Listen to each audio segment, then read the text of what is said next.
Good morning once again, my brothers and sisters. Today we look at Numbers 18.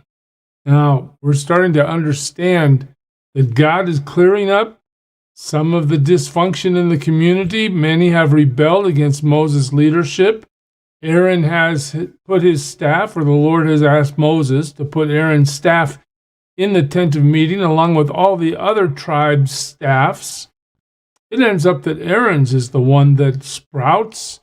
Not only does it get buds and leaves and flowers, it produces almonds. And God has clearly said, Aaron is the one, and his line is the one who is permitted to serve me at the tent of meeting and to basically operate the sacrificial system. So God has clearly defined what he wants, and he's put down a rebellion. Some 15,000 people or so have died through their own conceit and their own unwillingness to simply trust God and obey. But now God takes some time here in Numbers 18 to talk to the Levites themselves. A very insightful discussion, or should I say soliloquy. The Lord said to Aaron, notice how we've always been seeing that the Lord said to Moses, but now the Lord is addressing Aaron directly. Okay, the Lord said to Aaron, you, your sons, and your father's family are to bear the responsibility for offenses against the sanctuary, and you and your sons alone are to bear the responsibility for offenses against the priesthood. Aaron, you're in charge of this, and I'm holding you responsible for what happens to it. You're going to be responsible for any misconduct that comes. We're not going to allow just anybody who feels like it to offer these sacrifices. You're in charge. Be in charge. I'm holding you accountable. Bring your fellow Levites from your ancestral tribe to join you and assist you when you and your sons minister before the tent of the testimony. You remember Levi, he was one of Leah's sons, right, through Jacob. Okay, this is the tribe God has designated to be the tribe that administers the priesthood. They're the ones that are going to operate the sacrificial system for centuries to come. All right, God is making sure they understand, and he's delineating his parameters to make sure they do it the way he wants it done. They are to be responsible to you and are to perform all the duties of the tent, but they must not go near the furnishings of the sanctuary or the altar, or both. They and you will die. Okay, so Aaron, let's start here. Bring your family, bring your heritage into the service of the tent of meeting, but there's a very specific group that's allowed to come into the sanctuary to deal with the furnishings. And guess what? When I tell you you're responsible, if this goes wrong, you're going to die too. That's quite an incentive, isn't it? They are to join you and to be responsible for the care of the tent of meeting, all the work at the tent of meeting, and no one else may come near where you are. Aaron, you're the high priest. You're the high priest alone. Interesting. You are to be responsible for the care of the sanctuary and the altar, so that wrath will not fall on the Israelites again. So we've just gone through this rebellion. Apparently the people didn't understand, but maybe also the case is Aaron hasn't stepped into the position as fully as he should have.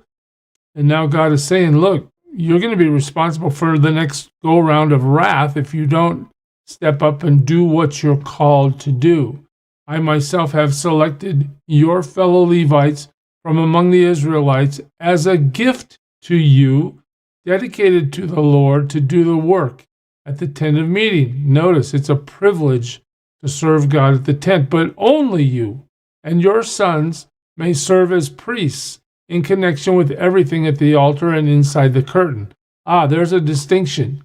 Only you, Aaron, I am giving you the service of the priesthood as a gift. Wow, what a privilege, Aaron. You get to serve me. All right. Anyone else who comes near the sanctuary must be put to death. God is very specific about what he wants, and he wants Aaron to be in charge of the priesthood, and he wants Aaron to serve him in the tent of meeting, in the Holy of Holies, in the places where no one else is allowed to go. Anyone else who comes near the sanctuary must be put to death. This is sacred space, meant only for the high priest. Then the Lord said to Aaron, I myself have put you in charge of the offerings presented to me. All the holy offerings the Israelites give me, I give to you and your sons as your portion and regular share. What's happening here? Well, the Levites aren't like any of the other tribes. They're not out raising livestock or planting crops. The Levites are working in the temple.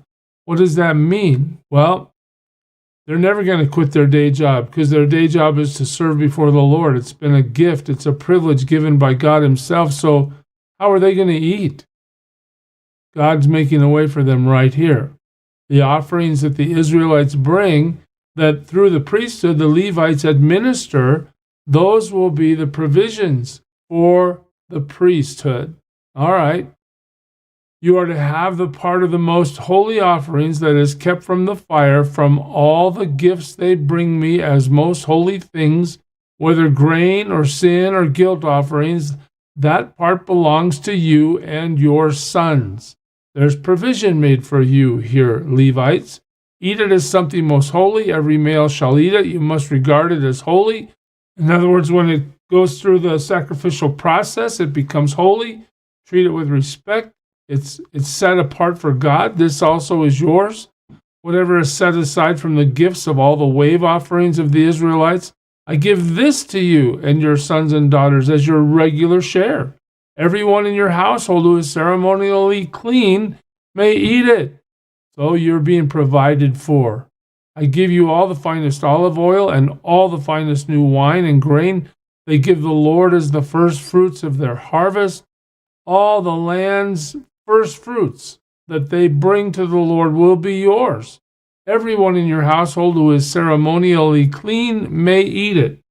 God provides a food source for the Levites. Even though they're not farmers and they're not raising livestock, they are receiving the sacrifices of those who offer at the temple, which is the whole Israelite community. I shouldn't say temple, I should say tent of meeting at this stage in Israel's development. Everything in Israel that is devoted to the Lord is yours. The first offspring of every womb, both man and animal, that is offered to the Lord is yours. So God's providing this resource. In fact, a very full resource. But you must redeem every firstborn son and every firstborn male of unclean animals. In other words, you go through the process that I've already given you to make sure that these meet the requirements that I insist upon, is what God's saying. When they are a month old, you must redeem them at the redemption price set at 5 shekels of silver, according to the sanctuary shekel, which weighs 20 gerahs. But you must not redeem the firstborn of an ox, a sheep, or a goat. They are holy. Sprinkle their blood on the altar, burn their fat as an offering made by fire, an aroma pleasing to the Lord. Their meat, listen to that, their meat is to be yours, just as the breast of the wave offering and the right thigh are yours. Again, provision. Whatever is set aside from the holy offerings the Israelites present to the Lord, I give to you and your sons and daughters as your regular share. It's an everlasting covenant of salt. Remember that little phrase, covenant of salt. Salt in the ancient world was extremely valuable. In fact, they used it as currency in many places. That's where we get phrases like, are you worth your salt?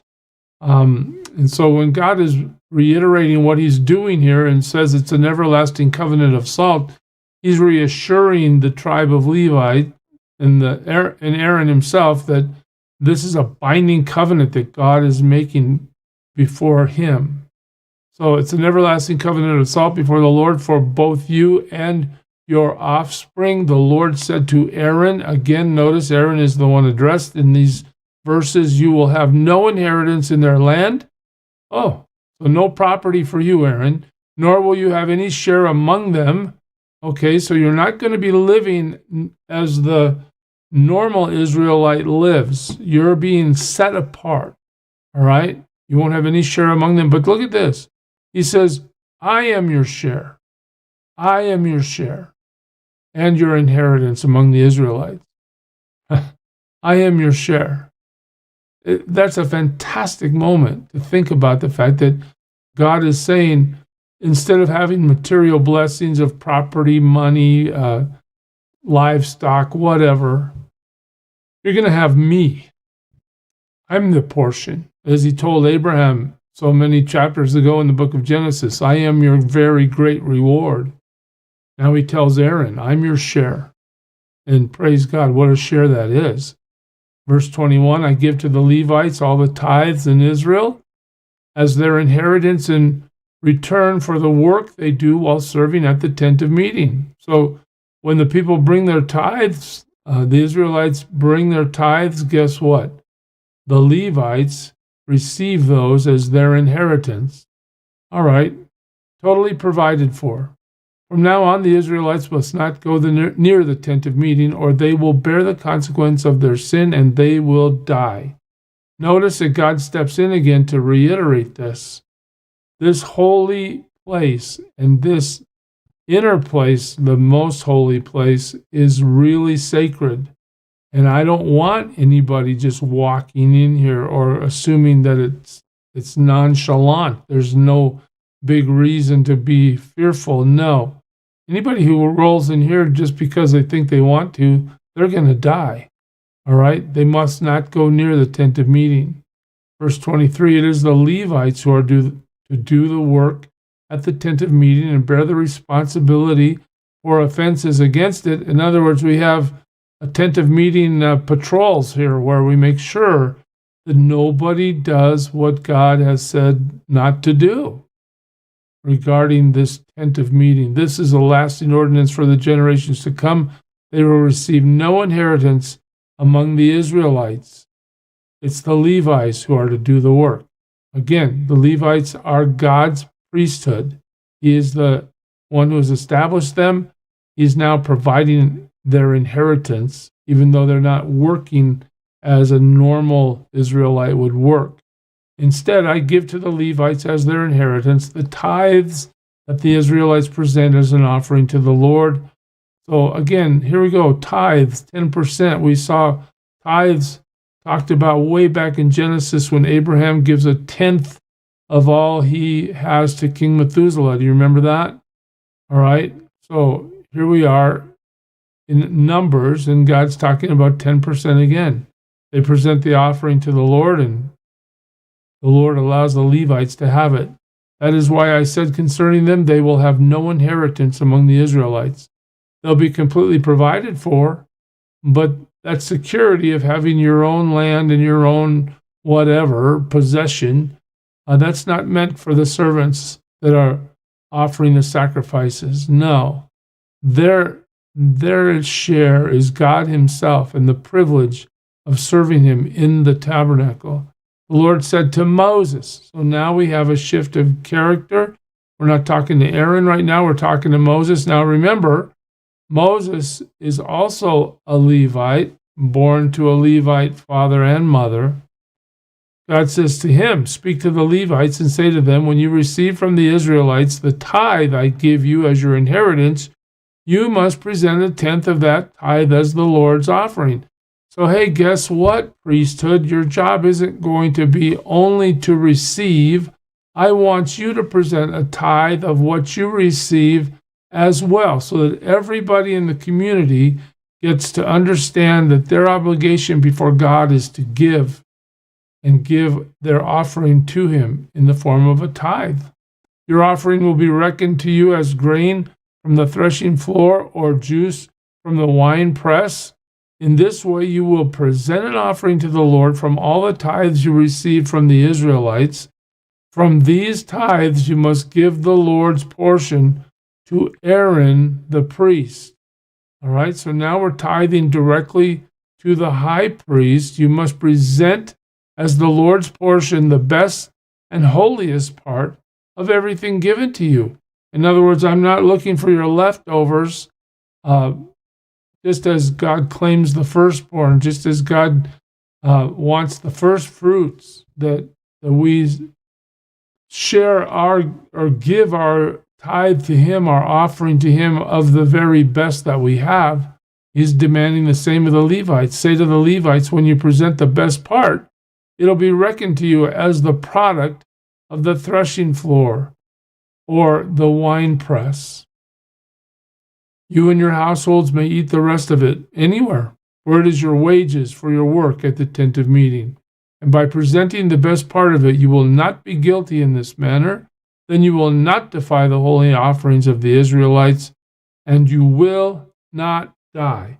Again, God continues to come back to life and death in terms of obedience to how He wants His tent of meeting to operate. Very insightful. We pay pastors in the modern world.